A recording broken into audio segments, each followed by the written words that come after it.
اہلی کو مشکل کشا منی بیٹھوں، فرشتے بناتے گواہ منی بیٹھوں، شہزاد اساں بندے ہیں عقل دے اندھے، خدا دے بندے کو خدا منی بیٹھوں۔ اللہ اکبر، اللہ اکبر۔ جاری تیدا ہوئے ذکر زبان ربا۔ اعوذ باللہ من الشیطان الرجیم، بسم اللہ الرحمن الرحیم۔ ناظرین، آپ کا ہوسٹ یاسین لاکھ سی نیوز کے پروگرام پوئٹری سین میں ہم آپ کو خوش آمدید کہتے ہیں۔ ہمارے ساتھ اسٹوڈیو میں تشریف رکھتے ہیں جناب شہزاد ملتانی صاحب، جو کسی تعارف کے محتاج نہیں ہیں، ملتان سمیت سرائکی بیلٹ کے معروف شاعر ہیں، عوام کے لیے مختلف ٹاپک پر شاعری لکھتے رہتے ہیں۔ آئیے ملتے ہیں، آپ کی ملاقات کرواتے ہیں، جانتے ہیں کہ آج یہ کیا لکھ کے لائیں۔ السلام علیکم۔ وعلیکم السلام۔ کیا حال ہے جناب؟ خیریت سے ہیں؟ الحمدللہ، اللہ کی رحمت۔ آج کیا لکھ کے لائے ہیں جناب؟ اسلامی دورے لے کے۔ اسلامی دور، ماشاء جی اللہ ہاں۔ ماشاء اللہ۔ نبی پاک دی شان، اللہ پاک دی بڑائی بیان کرنا ہے۔ ماشاء اللہ جناب پیش کیجیے۔ سنت نفل تاہے اپنی جا، اسا فرض کریں دے قائم کینی، انجھے بن گیوں ظالم دل وچ ساڈے، رہ گیا اصلوں رحم کینی، کئی بہدے بار کیا سوچے سوں اساں، جدا ایمان اپنے دا وہم کینی، اساں ازانہ شہزاد بس سن دوں بیٹھے، میں دو مالک رزق پوچھیں دائے، جڑا مالک دیتے رات دائے، اساں دلوں کو یاد کریں دے نہیں، ساڈا ہر فیصلہ جذبات دائے، اندے خالی ہاتھ او مڑیں دا نہیں، ان کو واسطہ دیندا جو اندی ذات دائے، شہزاد اولیک ہے سجدے دے، جو مالک کل کائنات دائے، کہیں دے وس دی گال نہیں لوکو، ساکو سب کچھ دیندا ربے، پتھر دے وچ کیڑے کوں جیرا رزق پوچھیندا ربے، سڈوں ساڈی پکار او سن دے تے جواب بھی دیندا ربے، بخشواون والا ہے پاک محمد، اتے گناہ بخشیندا ربے، اہلی کو مشکل کشا منی بیٹھوں، اہلی کو مشکل کشا منی بیٹھوں، فرشتے بناتے گواہ منی بیٹھوں، شہزاد اساں بندے ہیں عقل دے اندھے، خدا دے بندے کو خدا منی بیٹھوں۔ اللہ اکبر، اللہ اکبر، اللہ اکبر۔ کریں گے آتے ہیں؟ جی بالکل، مشکل کشا تو اللہ پاک کی ذات ہے، اس کے سوا کوئی نہیں۔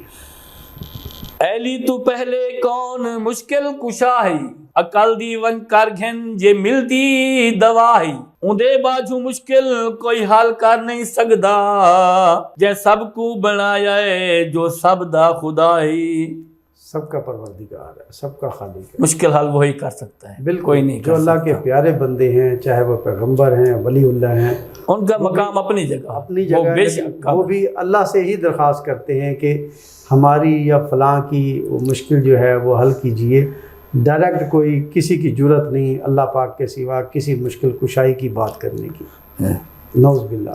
وہی خالق ہے، وہی مالک ہے، وہی پروردگار ہے۔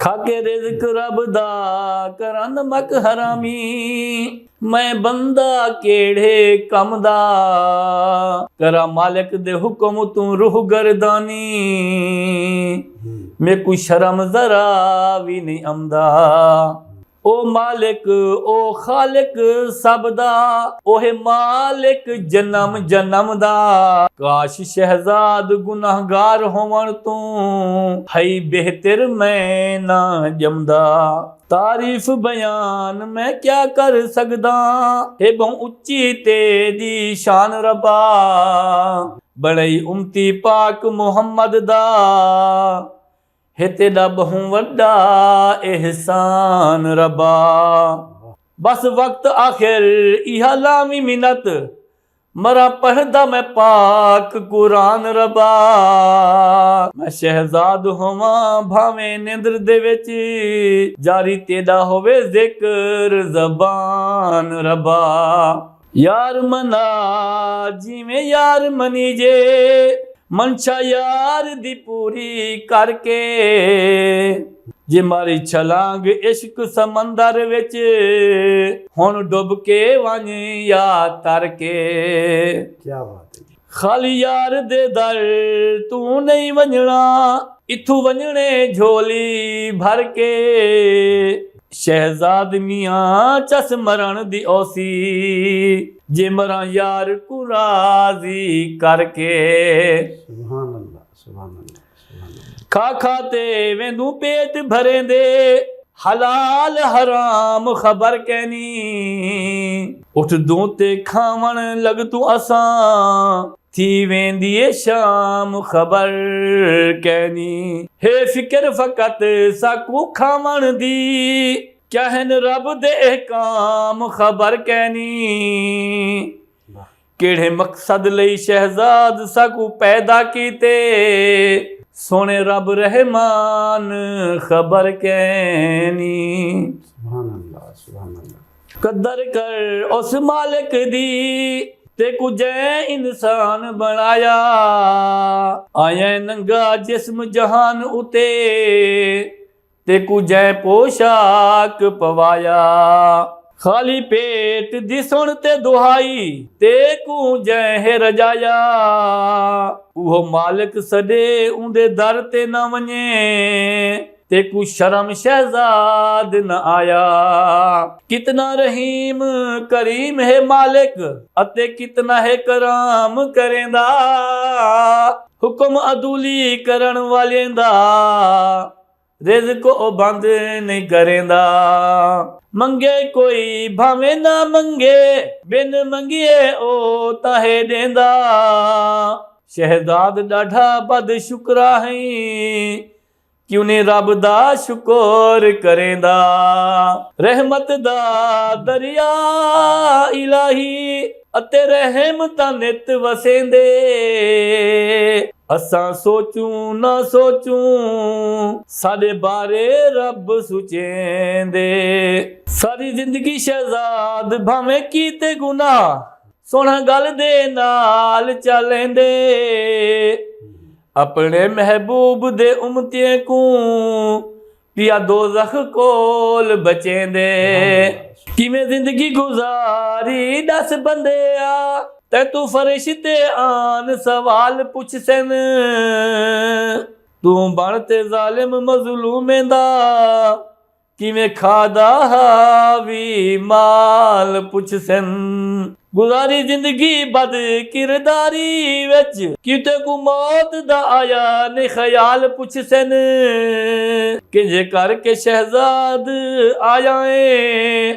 आमाल दिखा आमाल पुछ सन वाह सुभान अल्लाह। रांदन चंगे चंगे लोग जहान उते ई जहान दे काबिल मैं कहनी लुट पट दे गुजारिए सारी उम्र गुजरान दे काबिल मैं कहनी मेहमान तरब दी रहमत होंदन मेहमान दे काबिल मैं कहनी रब्बा बख्श दे अपने महबूब दे सदके इम्तिहान दे काबिल मैं कहनी सुभान अल्लाह सुभान अल्लाह।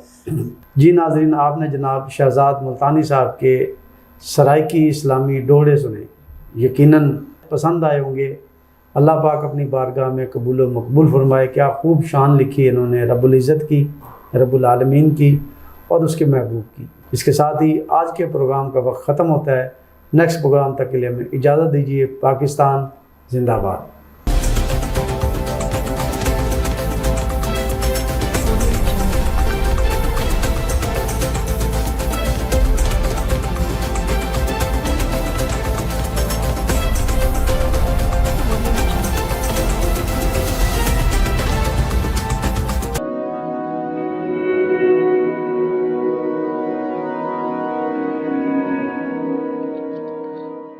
رزق اللہ کے ہاتھ میں ہے، اور کبھی کبھی رزاق رزق کی تقسیم کا اعزاز ان لوگوں کو بھی عطا فرما دیتا ہے کہ جو حالات کی کڑی دھوپ میں شجرے سایہ دار ہوتے ہیں۔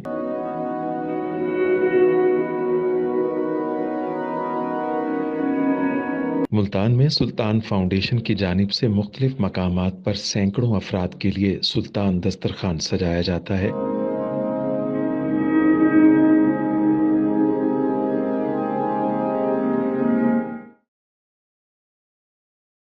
ہر انسان سلطان دسترخوان کا مہمان بنتا ہے۔